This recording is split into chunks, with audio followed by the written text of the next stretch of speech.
Hey guys, welcome back to my YouTube channel. I'm Angeline Wanjeri. If you're new to this channel, hello. Please make sure you hit that subscribe button, turn on your post notifications so that you can get notified anytime I drop a new video like I'm doing right here, right now, today for you guys, my subscribers. I hope everyone is doing fantastically great. Now I'm going to be introducing a new segment right here on my YouTube channel, and I'm going to be calling it My Take. Now basically my take is going to be me offering opinions, and sharing stories on my journey on this thing called life. I'm just going to be sharing with you and speaking openly about the lessons that I've learned right here for you people. So I hope you guys enjoy it.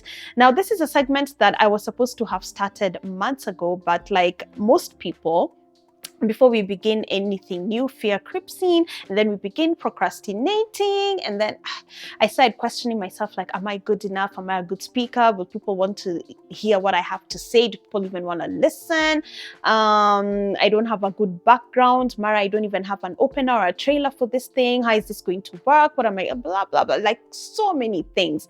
But then I just remembered, I started remembering all the messages that some of you guys sent to my DMs and to my email, telling me like, wow, I've watched your LNS interview and you're such a good speaker. I think you should speak in forums. I think you should go to schools and speak to children, influence people positively. So, you know, it even made me question myself. I'm just like, my goodness, if strangers can see the worthiness in us, why can't we see that worthiness in ourselves?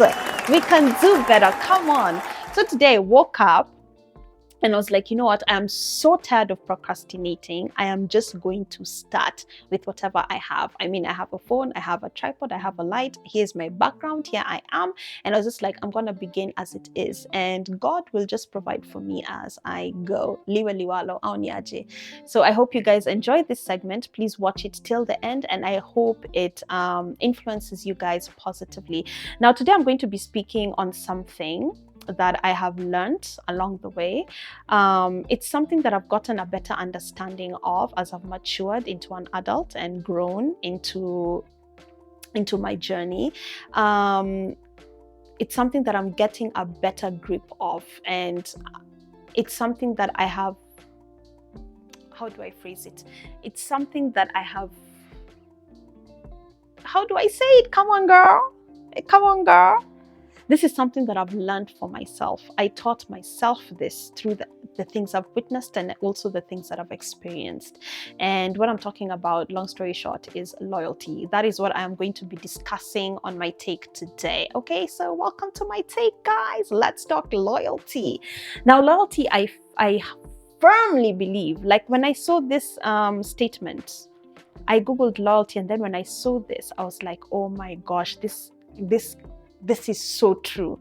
Loyalty is a concept not many people understand. Let me say that again. Loyalty is a concept not many people understand. Now let's say it together. Loyalty is a concept not many people understand. How true is this statement?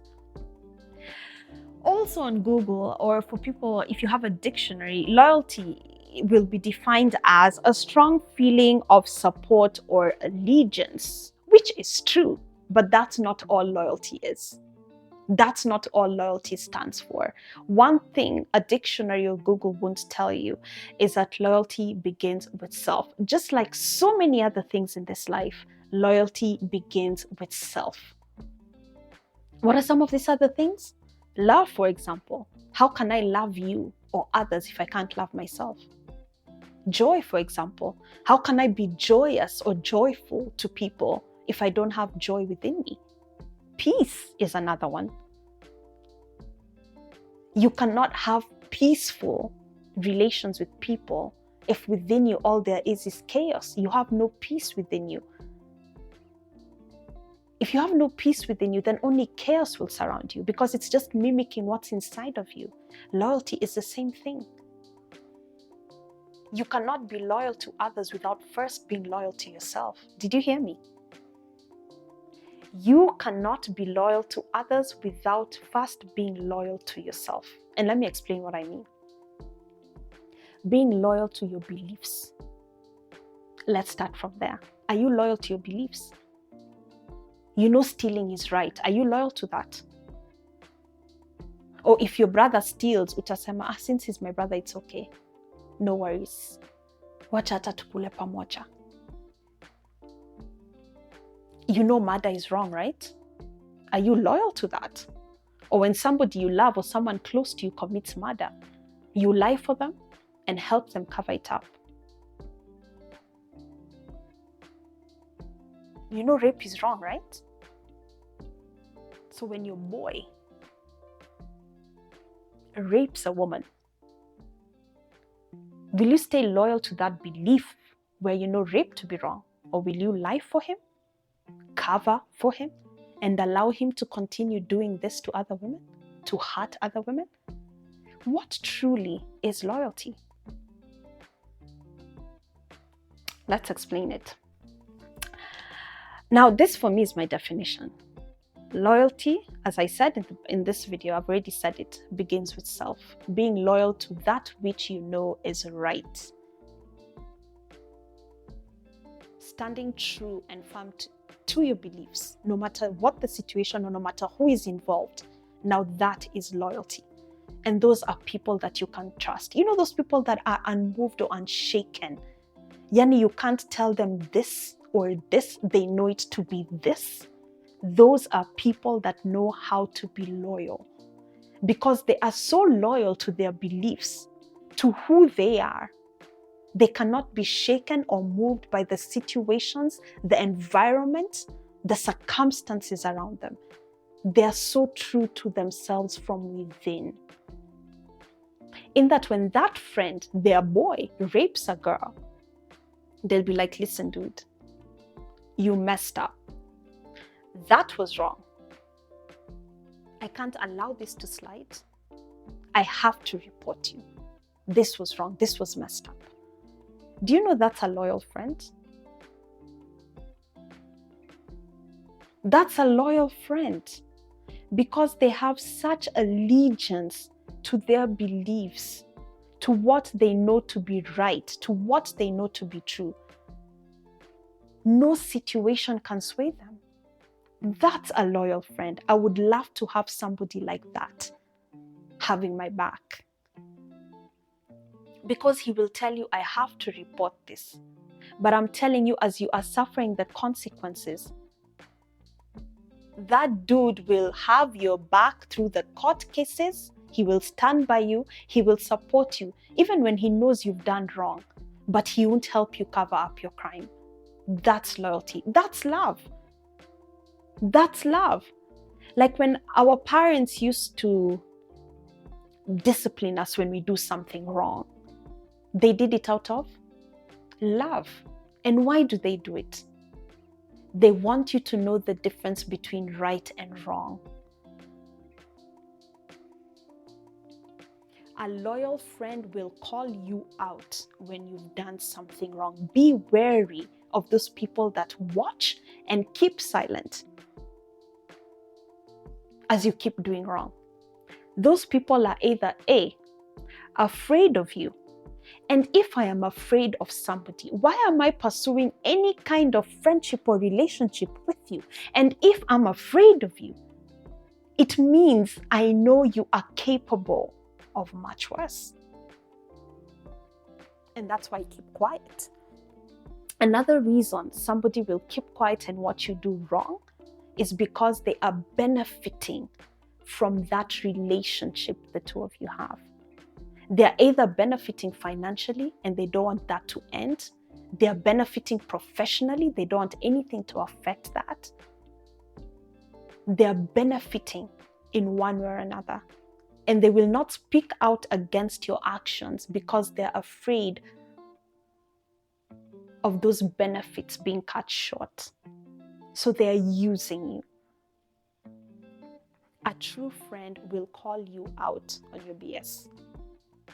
That is loyalty because they are loyal to their beliefs before anything or anyone else. So I also Googled and I was like, what does the Bible say about loyalty? And I came across this chapter, Psalm 101. For anyone who wants to read it, by the way, Psalm 101, I'm reading from Psalm 101, verse 2 to 8.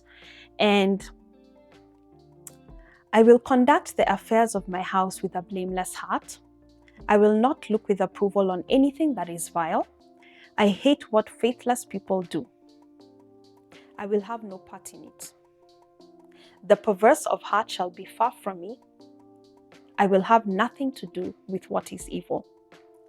Whoever slanders the neighbor in secret, I will put to silence. Whoever has haughty eyes and a proud heart, I will not tolerate. My eyes will be on the faithful in the land, that they may dwell with me. The one whose walk is blameless will minister to me.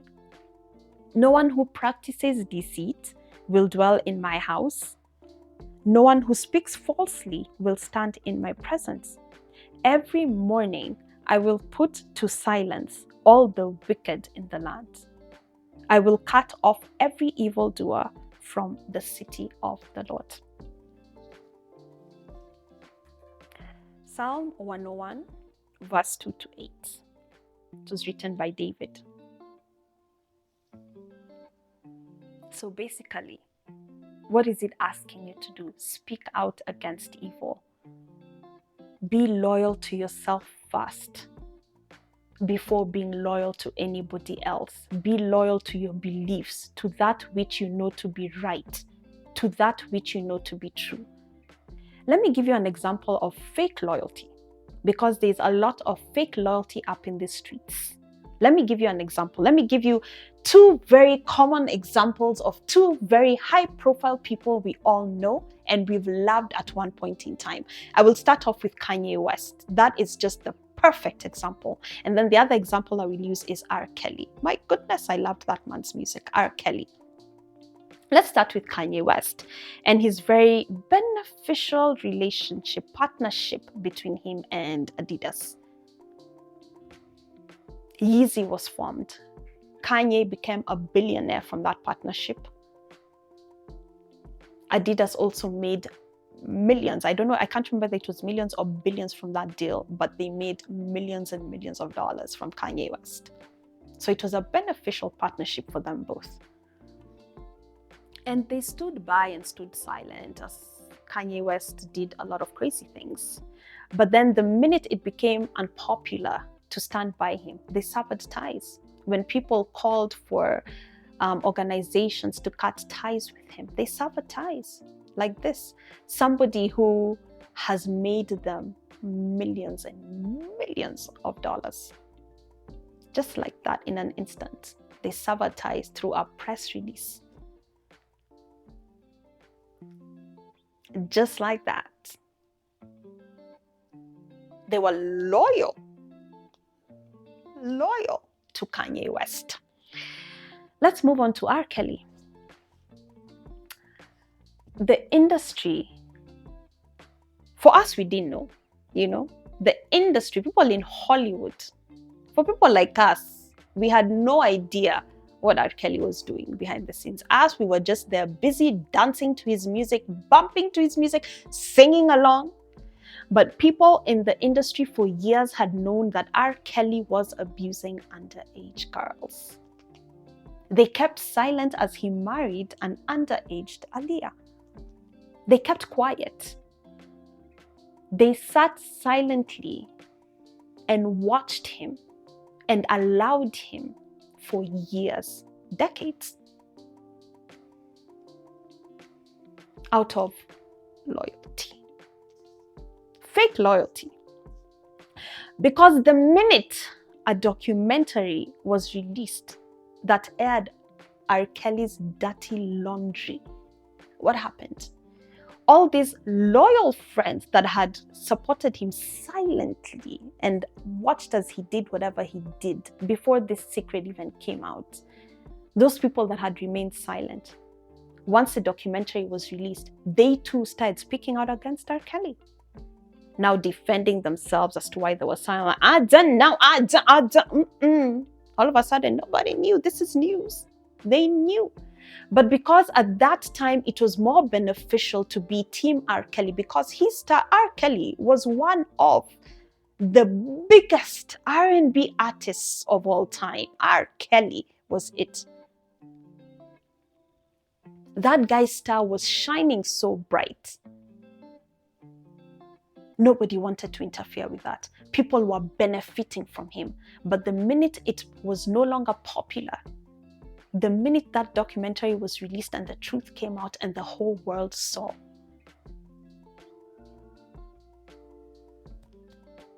where are those friends now? Where are they? Where are those friends that were so loyal to R. Kelly? Fake loyalty. Fake loyalty is when you are not loyal to the man. You are loyal to what you're getting from the man. Let me repeat that. Fake loyalty is when you are not loyal to the man. You are loyal to what you are getting from the man. That's fake loyalty. And the minute it is no longer popular to be loyal to you, these people will join the rest as they throw stones at you. So be very wary of those people that you know are watching you do wrong and are saying, hata ungefanya hivyo mara 10. Kwani unashtuka? Niko hapa. I've got your back, bro. Ride or die, man. I'm a ride for you, baby. Oh my gosh. Loyalty. The number of times I've been told I am disloyal. I realized I was doing myself a great disservice by not speaking out or speaking up when I see something wrong. I was doing a great disservice to myself. I was doing a great disservice to God as well. And by you entertaining somebody else's sin and allowing them to continue hurting themselves or even hurting others, do you know that sin, their sin becomes yours? You know, it's just like the way I've watched so many court cases where the person who was driving the getaway car their defense is like, I wasn't in the house, I didn't go in, I didn't shoot anybody or I didn't stab anybody to death. I just drove the getaway car. Sometimes I even feel as a getaway driver, you're worse. You're driving people to a destination where you know they're about to cause the people in that destination harm. I think you're even worse. So when you entertain sin, you become a sinner. When you fail to speak out in defense of the weak and the hopeless as you see other people doing wrong against them, you too become a sinner. Because you watch evil with your eyes and you say nothing. So loyalty begins with self. And that is why I firmly agree with this statement that loyalty is a concept not many people understand. People don't understand that being loyal means first being loyal to self before others. I want to be the kind of person, I want to believe that I'm the kind of person who will be loyal to myself first in any situation, no matter who you are. And allow the consequences of your actions to find you and hold your hand as we sail through those consequences together and love you through the process of you dealing with the consequences of your actions. Those are the kind of people that I want in my life. That's the kind of person that I want to be to somebody, to be able to call you out on your BS, to speak up and stand up for what I know to be true and right. And to be there for you.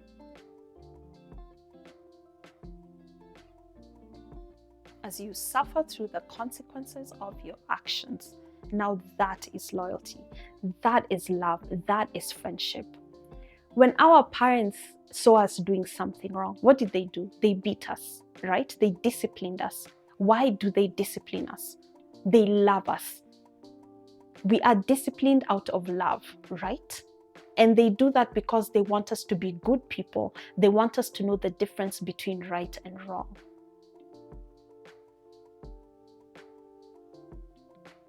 That's love. Calling people out on their BS. Telling them you're wrong for this. You're wrong and you need to go and apologize to this person. And if you want me to go with you, I am going with you. What you did was wrong. If you want me to help you write an apology text, I'm going to help you write an apology text, but you need to apologize to this person. What you did was wrong. You stole from somebody, you need to return what you've stolen.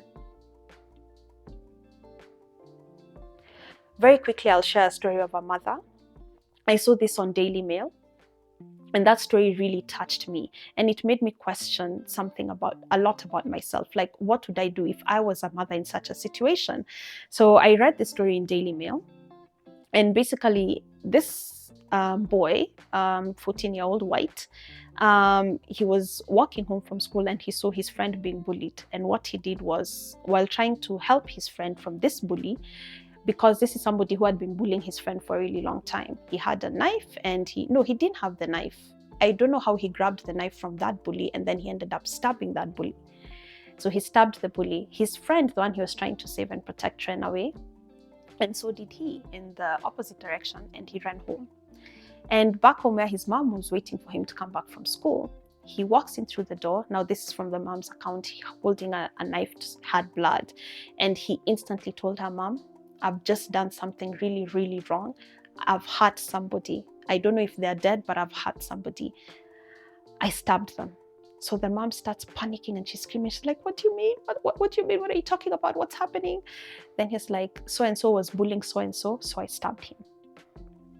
So she hugged him, they cried. Then she's like, "It's okay, it's okay, it's okay." Then she tells him, "I hope you know that I can't help you cover this up." And then he said, "I know. That's why I ran home." He ran home because he knew his mom would hold his hand and help him deal with the consequences of his actions. She wouldn't try cover up for him, sijui take him out of the country or anything like that. She called the cops as she was hugging her son. And they waited until the cops came. They explained everything. The boy unfortunately died, the one he stabbed, so it now became a murder case. He's 14. And the mom was saying, like, her kid has never done, he was never a bully, he's never gotten angry, just one of those sweet, sweet boys. But I guess when he saw his friend, someone that he cares about, being bullied, he stabbed him. So from that situation, two things sprang out. You see that boy who was constantly bullying this boy? This bully probably had friends who didn't tell him, "Stop bullying, what you're doing is wrong." Right? They allowed him to bully because they were probably afraid of him. Just like I said, people will keep silent and watch you do bad things because they're afraid of you, or there's something they're getting from you. If it's not money, if it's not something related to professional, something, it is power. They like the power that they get or feel by being associated with you. So this bully, nobody spoke out against him. Nobody called him out on his actions. He ends up getting stabbed and killed. Consequences. And then this kid who does the stabbing runs to his mom. And the mom calls the cops. He's arrested. It became a whole trial. She sat through that whole trial, supported him. He was jailed, I can't remember for how many years. She supported him and she's loved him through that whole journey and that whole experience. Loyalty. She was loyal to her beliefs because she knew what her son had done was wrong. She stood loyal to her beliefs first, then loyalty to her son. And how was she loyal to her son? By standing by him, even when he did wrong, loving him throughout the whole process. That's loyalty. Those are the people we need in our lives. People who will hug us and love us as we suffer through the consequences of our actions, but they will call us out on our BS. Now that's loyalty. That's loyalty. Thank you guys so much for watching this video. I hope you enjoyed it. Let me know if I should be doing more of these. Also in the comment section, let me know what you think loyalty is. What does loyalty mean to you? And do you agree with what loyalty means to me? All right. If you haven't subscribed to my YouTube channel, please make sure you do. Turn on your post notifications so that you can get notified anytime I drop a video. Until next time, bye guys.